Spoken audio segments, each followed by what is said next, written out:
Shout out to you for still sticking around, listening to the Dare Show podcast. Thank you so much for being here. So let's just get straight into it. First of all, I want to say thank you to somebody who made a comment on YouTube saying, I enjoy your podcast or something like that. I saw the notification, but then I went to click it and like disappeared. Maybe it would, like reappear. I know YouTube is weird sometimes, but thank you so much. I was gonna respond, but thank you so much for listening, and shout out to everybody who's listening or anybody who's listening. Um, yeah, so let's just start with the song of the week because I have a little story, a little sad story. So my cousin would always play this one song, and I was like, what the hell is this song? Every time I would come over, it's playing. It's on repeat. And I'm like, it's like this like rap, but like he's singing. And I'm like, what the fuck is this song? So I finally looked it up, and it's called Everybody. And I was like, Everybody? Everybody ain't your friend, everybody ain't your partner. And it's by Mo 3. Shout out to Mo 3, who's no longer with us. They murdered Mo 3. And I was like, I went through like a heartbreak moment this week. Because I'm like, I love this song. It's such a great song. It's such a real song. And it's like this rapping and singing. And I'm like, I can hear Mariah singing this, or like being like on a hook or something like that. And I just like fell in love with it. And so I went to go listen to it this week because it kind of been on my spirit to listen to it, or I just heard something and it reminded me of it. So I went to go listen to it, and then I'm like, oh, let me go see what whoever this person is, what is he up to? And so like I looked at something and it said family or friends um seeing everybody at Mo's gravesite or something. I'm like, okay, whatever. And so I continue clicking and looking, and then I'm looking around. I see he's dead. They killed him last year. I was like, last year? And the thing is, the dude was only like 28, 27 or something. And it's just like, oh, it's very heartbreaking. It's very sad. I think he had a couple kids. And it's like these black men not being able to live their lives, not being safe, continually being in like these fucked up situations with like gangs or whatever health reason. It's just like black men, and then black rappers, black men, male rappers, they're not living long at all anymore. And it's like, wow, Jay-Z just had, I think his like 51st birthday, and I think Nelly is coming up on 50, and it's like all these other people. It's just like, wow, it's crazy out here. So the song of the week is Everybody by Mo3. Go check it out. His voice is like crazy. It's like this, the church voice. But no, he really sounds good. I listened to a couple of his other songs other than Everybody, and he really sounds great. Shout out to Mo. Go stream and support Mo and his estate. It's very sad that this happened. I think he lives, he's from Dallas. Or he's from Texas, but he was in Dallas. And adios amigo. Okay, so anyways, first on the list I have is to talk about L.A. Reid. Now, L.A. Reid is a mess. He did an interview with The Real, and he was just, they asked him, how do you, because he's a record exec,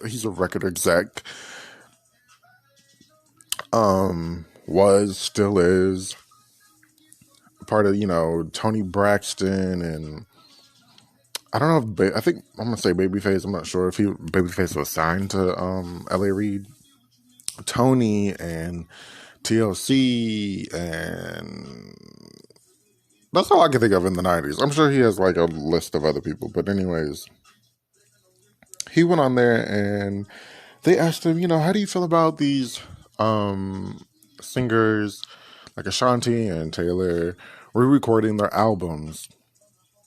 And he said, it's incredible. They're beating the system by re-recording these albums. And I'm like, you know what? After all the things that I have learned about the music industry in the last like 2-3 weeks, it's pretty fucked up that he said that, because as a label exec, as a record exec, you should have some kind of like, what's going on. These singers not being able to own their masters right off bat, or after a while accumulate their masters, is fucked up.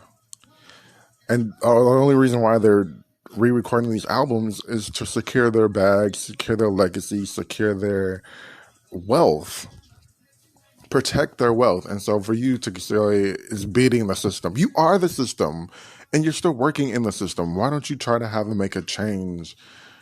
Try to garner a change for this, because it's ridiculous. And it's ridiculous that he said that. I'm flabbergasted. Like, come on. But we all know Reid is not too tight in the brain. Then he said Mariah versus Beyonce is it's a, what's it called? Versus he would like to see. I don't really know. I try to stay out of versus people that we need to see. Sometimes I can get my finger on it and think of like a great pair. But then, sometimes like Heather B on the on Sirius XM, she said Mary J would be great against R. Kelly. I'm like, I don't know.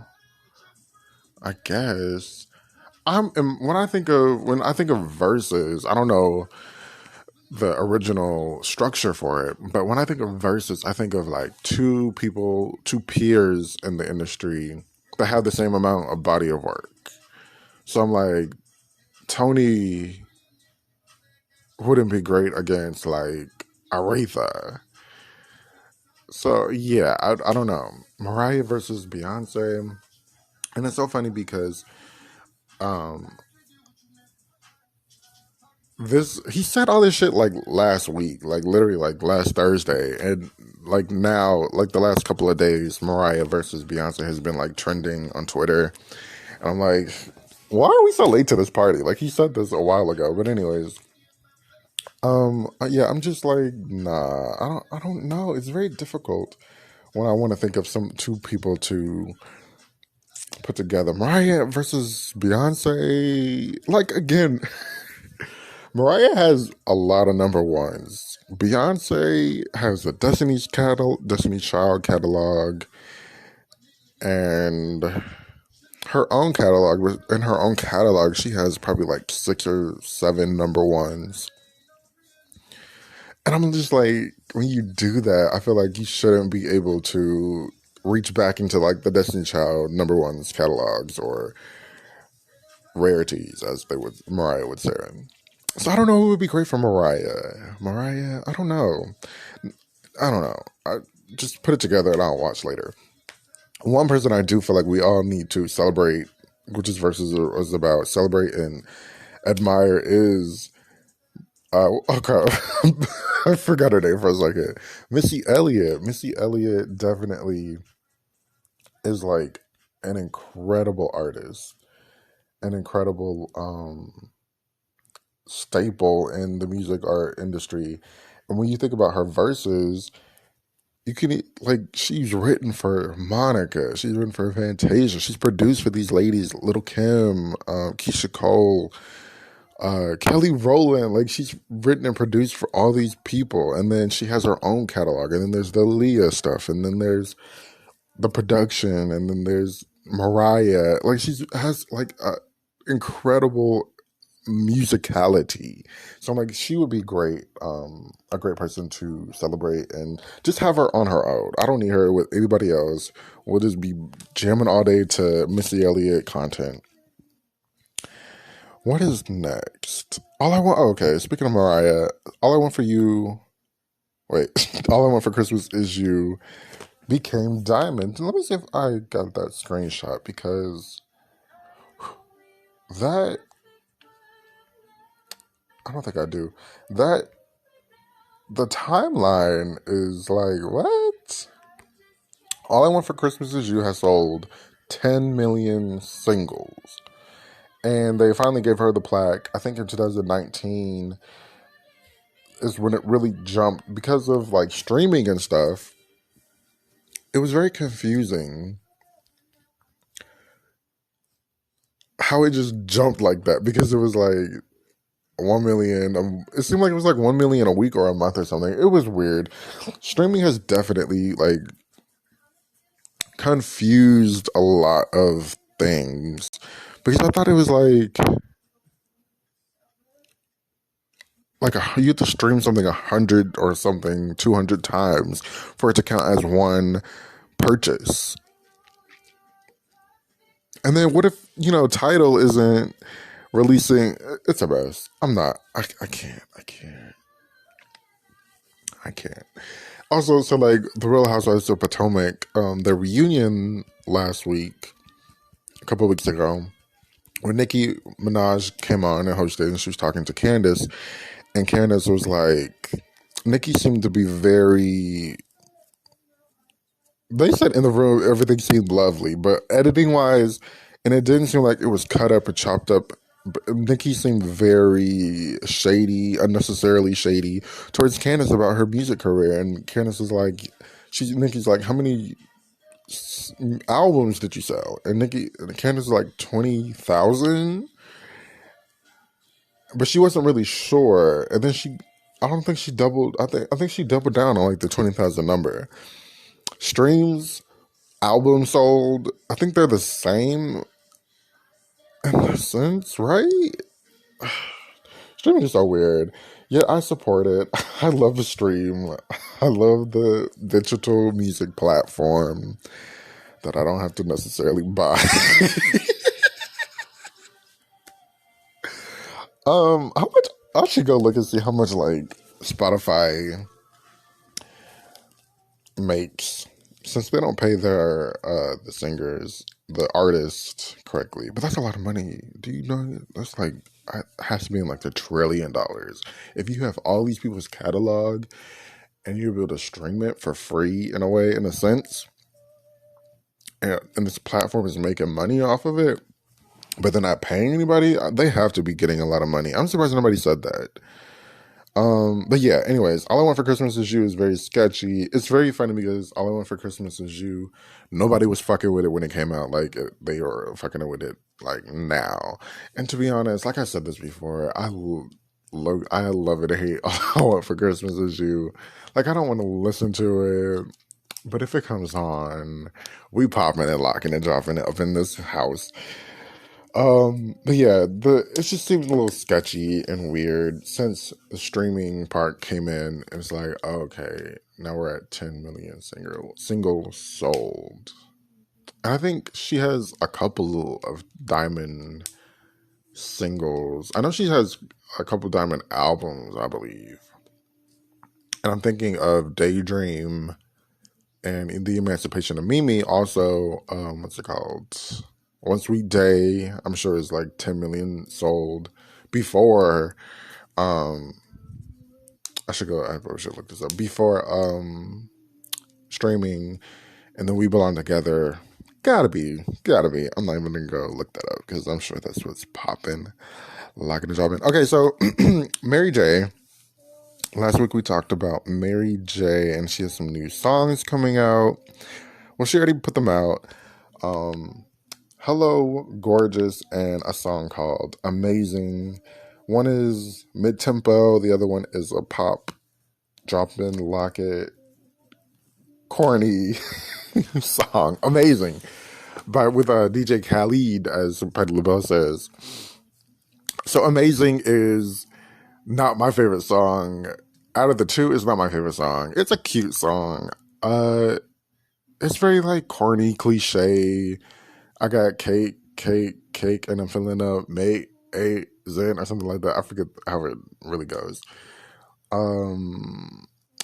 Yeah, shout out to Amazing. But Good Morning Gorgeous is a very good song.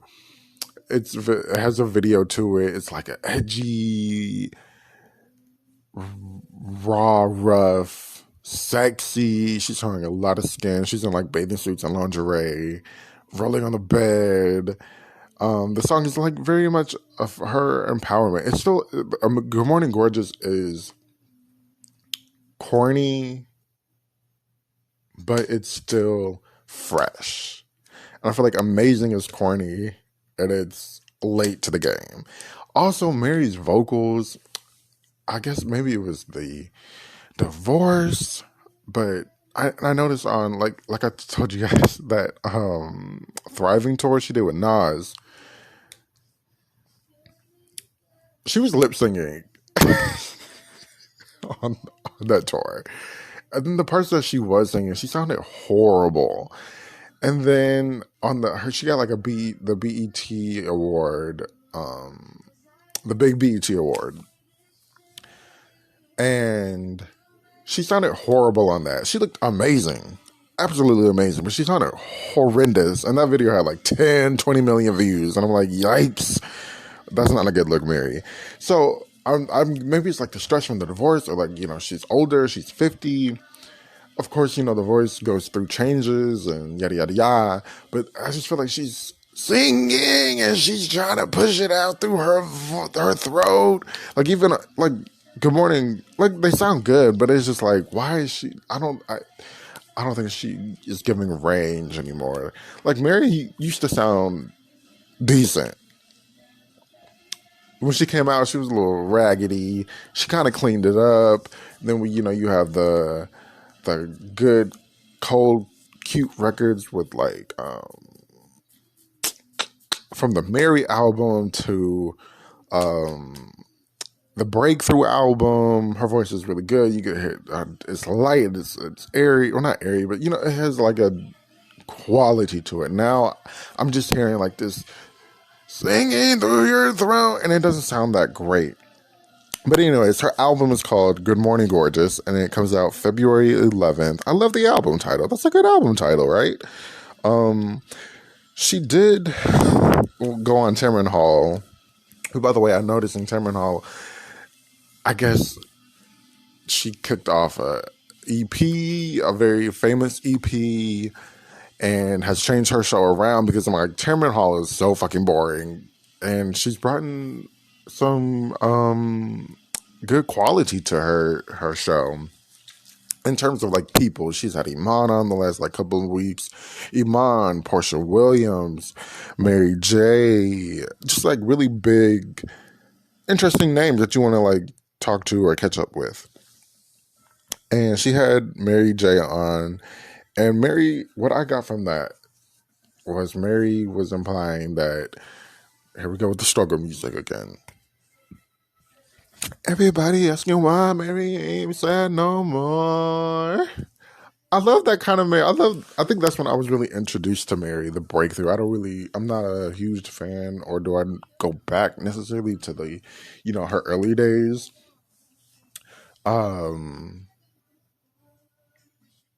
Yeah, I'm not. So I'm really used to like, pop like it. I love the new Mary albums. Yeah, most of my playlists is just a bunch of fun poppin' Mary albums cuts. I Can Love You. The song she did with R. Kelly is killing it. The song she did with Nas. The song she did with herself. Like, right? Like, these are like fun popping songs. But I was just like, she's talking about her divorce, I think. Like, she was like, I'm just going to talk about all the stuff that I've been through and how stronger I am. And I'm like, that's what that last album was for. I don't want to hear about your divorce anymore, Mary. You talked about it in your last album, Thick of It, and You Plus Me, and that one song where she was going off on him. It was so good, bluesy. Love that song. But I'm just like, I don't want to hear about your struggle music, divorce music, Mary. Give us some more Good Morning Gorgeous, and don't put Amazing on the album. And you know what? The video helped me like Good Morning Gorgeous. It helped me piece together it. And maybe I thought it was she was going to give us a double video. but nobody's doing the Beyonce blueprint. Nobody's following that completely. You got to give us double songs with double videos, Mary. The ballad and the up-tempo, the dance record. The dance record, I was hoping there was an amazing video, but there wasn't. So, that's that on that. So I'm going to take a quick break. And when I come back, we're going to talk some Grammy news. Thank you so much for sticking around. Welcome back to the Dance Show Podcast, where I talk about music, I talk about pop culture, I talk about everything.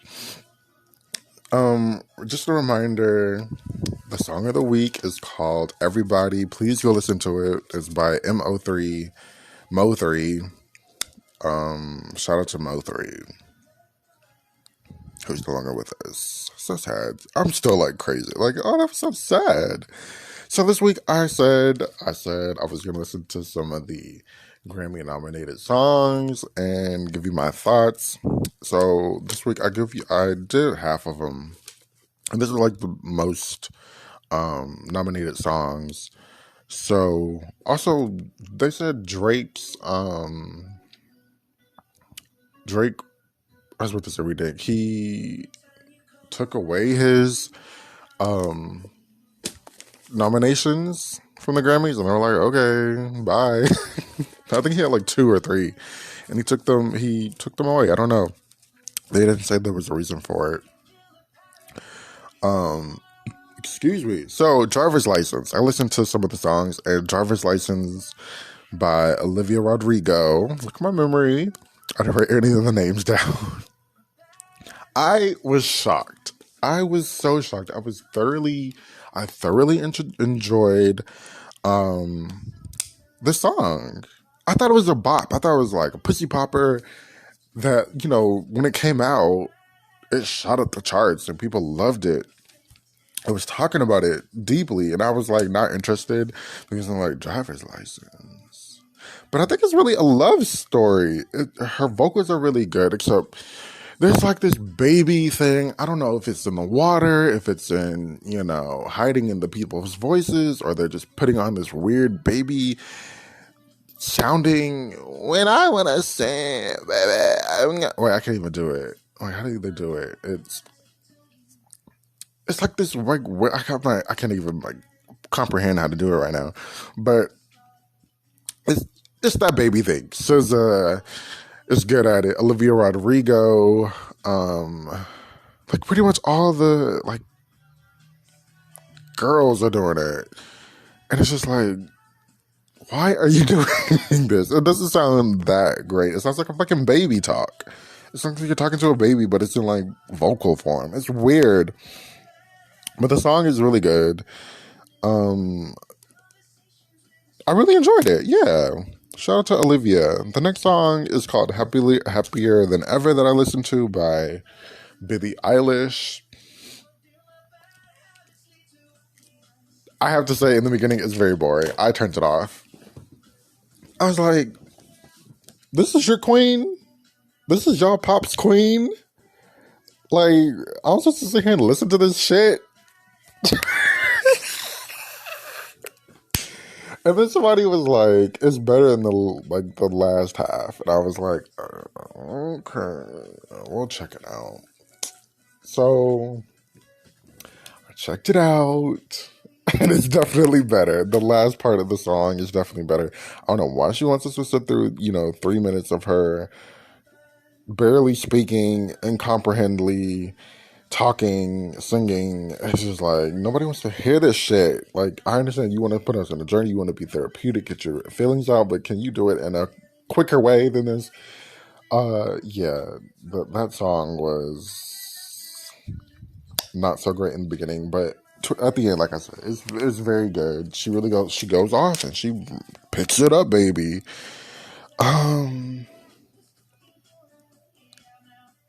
Bad Habits. I've heard Bad Habits by Ed Sheeran before. I was gonna say I'm a fan, but I'm barely a fan. Like, I'm very recognizable of his music. I do enjoy his music. I haven't listened to it in a very long time. I didn't feel like listening to another, 32 song album by Ed Sheeran because we're not doing that anymore. Um, I didn't know this was his song. I have heard his song before. I didn't know this was his song. He's using like a different like tone in his voice, or his voice sounds different. I was just like, oh wow, oh this is your song because I've heard it before. It's a good song. It's a good pop song. It's so funny because he did this. I keep saying, I'm realizing he did this radio. He did this live concert for Sirius XM, and he was like, his voice was like shit, like shot. When he was talking, his voice was shot, but like when he sang, his voice was very hoarse, and you can very tell very much. And I was like, "Oh Lord, what's going on?" I thought this was old, but he's like, he made reference to like the pandemic, so I was like, "Oh, this is like yesterday." And so he's like, he was like, "I know my voice is a little gone." I'm like, "No, your voice is hoarse. You're shot. Your voice is gone." He's like, "I've been singing for the last 3 days, but the performance is good when the voice is almost gone." I'm like, "No, it's not. Not with you, baby, because that's all you got. You got a voice and a guitar." And then he has a I forgot the word he used, but it's like a board, and you record yourself and play along with music and stuff. And he was like, what did he say? Oh, he spent like 30 minutes playing around on that thing trying to get the song to go. And I'm like, hello, we got an hour. Can you finish this concert singing songs I don't know anymore? Freedom.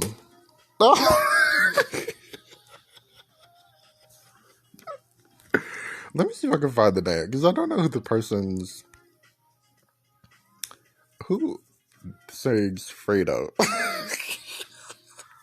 My note, it says, "Oh hell no." Freedom by John Baptiste. My God, today. How did that get nominated? I don't like shitting on people's work, because one day I hope to put out some work or something like that. Musically, and I don't want to be shit on like I'm shitting on people's work. But Freedom.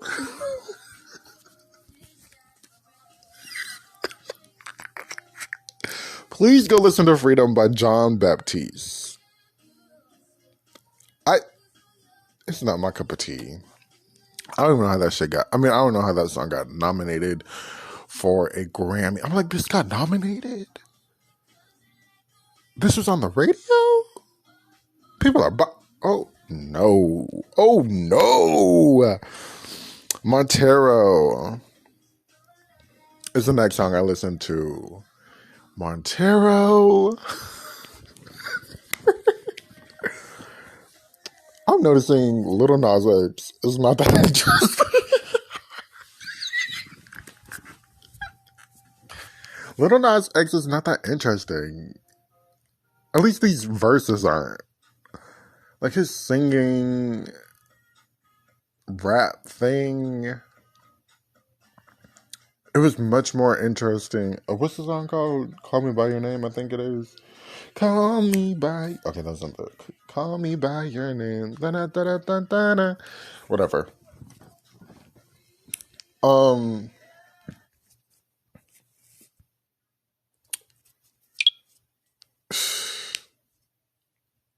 I was so bored listening to the chorus. I'm not even lying. Like I told you guys, I did have a hard time listening to his album, trying to give it a review, because it just wasn't popping like people kind of think. I'm not gonna say he's a one-hit wonder, because it's clearly not that, but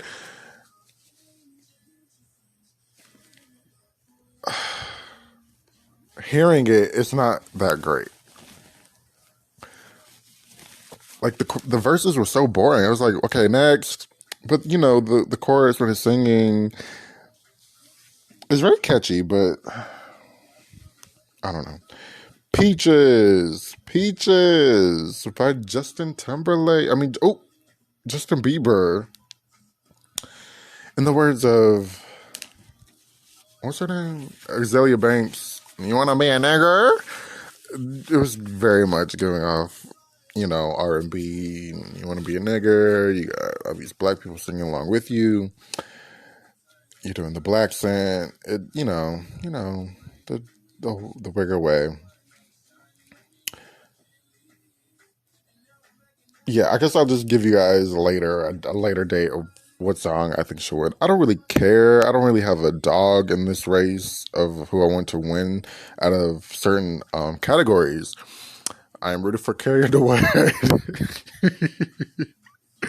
I am rooting for Positions. I do like Positions, that song. So this is like the first little half of Grammy nominated songs. The Grammys is late January like 31st. So shout out to that. What are your favorites out of those songs? Let me know. So little Patty update. We'll finish the podcast with a little Patty update. Patty, like I said last week. Wait, so I was watching this video kept being popped up on my YouTube page or whatever. And they were like, watch this video. And it's like South Park. I'm like, okay, I finally watched it. So I click it, and I think the man is Stan. He comes back. It's like, I think South Park is in their post-COVID moment. And they're like, Stan comes back, and he's talking to this woman, and the woman is actually Alexa. And she disappears and appears and, does the Alexa thing. And he comes back to the town and everything's super. It's Super One plus Walmart or Denny's, IHOP, and Arby's. It's really funny. And then at the end they play Stir It Up, hey, gotta shake it up now by Patty. I'm like, oh, Patty's in South Park. So shout out to that. That was a cute moment. And they played most of the song. Last week I told you guys she had a couple things going on. And somewhere dynamics often builds up. Okay, anyways. She did Diva Simply Singing, which is Shirley Ralph's AIDS charity. And I thought we were going to do performances. I thought it was live. I was surprised she didn't do it this year. She was in the theater, but she just played everybody's performance. It was really, really good. There was Patty. She started off with Patty, who had gotten an award. I think this was in 2000. It was 2007, 8, 9-ish. No.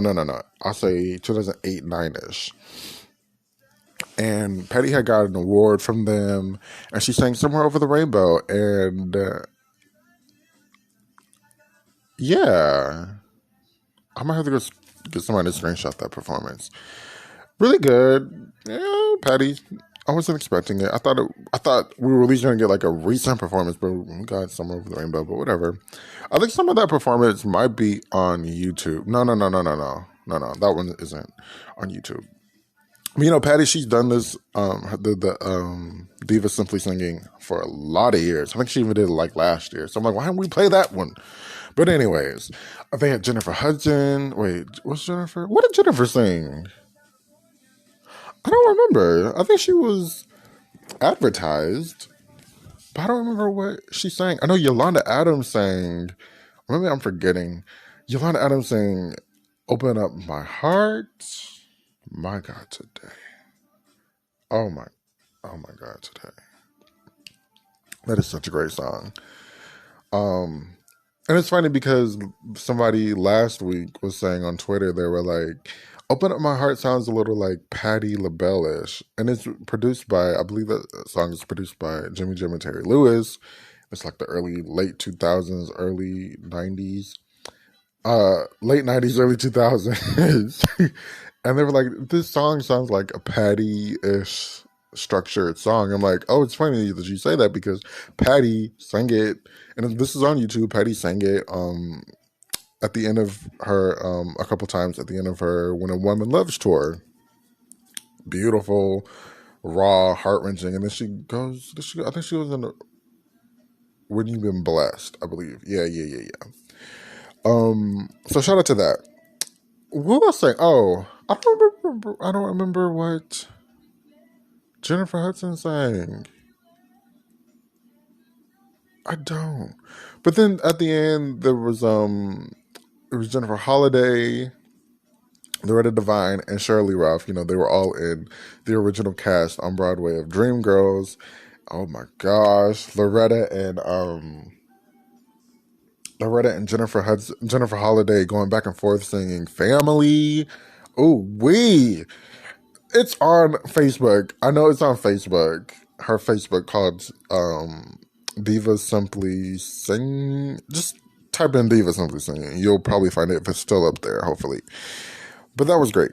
So then Patty did the Christmas lighting. Excuse me. The annual Christmas lighting that she's done a couple of years now. And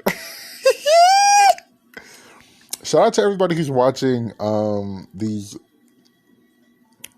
Patty Christmas videos that I have on my YouTube. Shout out to y'all. Thank you so much for listening. Watching. It's very nice of you. People are commenting and watching, and I'm like, okay, we're in that time of year. This is my first time actually noticing people are really commenting. I thought she was doing the song that she did in 96 or 97 when she did Where Are My Background Singers this Christmas. I thought she was about to sing This Christmas. I almost fell off of my bed. I was like, I know she is not, so I have to sing this song. Excuse me. But she didn't sing This Christmas. She sang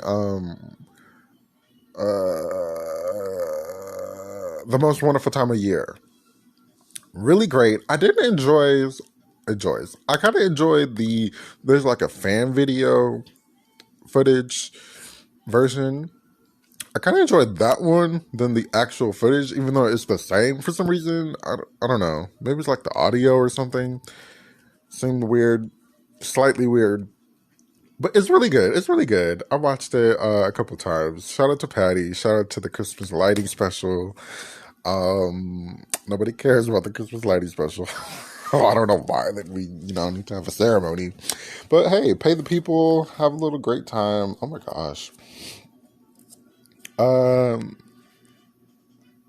Somewhere Over the Rainbow.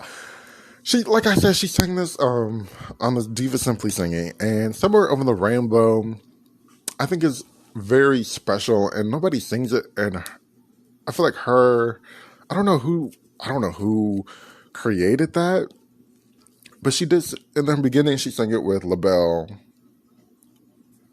and then when she got with Bud, I think they kind of revamped it a little bit. When she went solo, she kind of revamped it a little bit and put it on record. And then throughout the years, it's sort of like become this like staple in her career. And the reason why, like if you listen to it, Patty takes you on like a journey singing Somewhere Over the Rainbow. Especially when her voice is in, like, ooh, girl. She takes you on a journey, and I hate that that's like her staple song because I'm sick of it at this point. But I do enjoy it when I get past like the first like minute or two, and you get into the heart of the song, the way of how she sings it, because she sings it in her own style. I don't know how she came up with this. I don't know how they did this. That's a great question. But it's just like Patty goes soft. Or she'll start off high, she'll take it soft and mellow, and then she'll take you on this journey of going high when the song, like the lyrics, somewhere over my rainbow, dun, dun, dun. And it's just like she takes you on this journey of like her voice, and she says she never sings it the same. And it's different every single time. Yeah. I think that's definitely what makes her Somewhere Over the Rainbow so special. So shout out to Patty and her specialist. Thank you so much for listening to the Dare Show podcast. Click around. It's the holiday season. I have a ton of Patty Christmas videos, a ton of Patty interviews, a ton of previous podcasts. I'm everywhere. I'm on Spotify. I just put out another podcast about white men going crazy. We have Jussie Smollett. We have Joel Osteen and Alec Baldwin. Tell me what you think about all the crazy stuff that I talked about today. And thank you so much for listening. And on that note, I'll be back next week. And we'll be wrapping up this year. Because we're in December. Bye.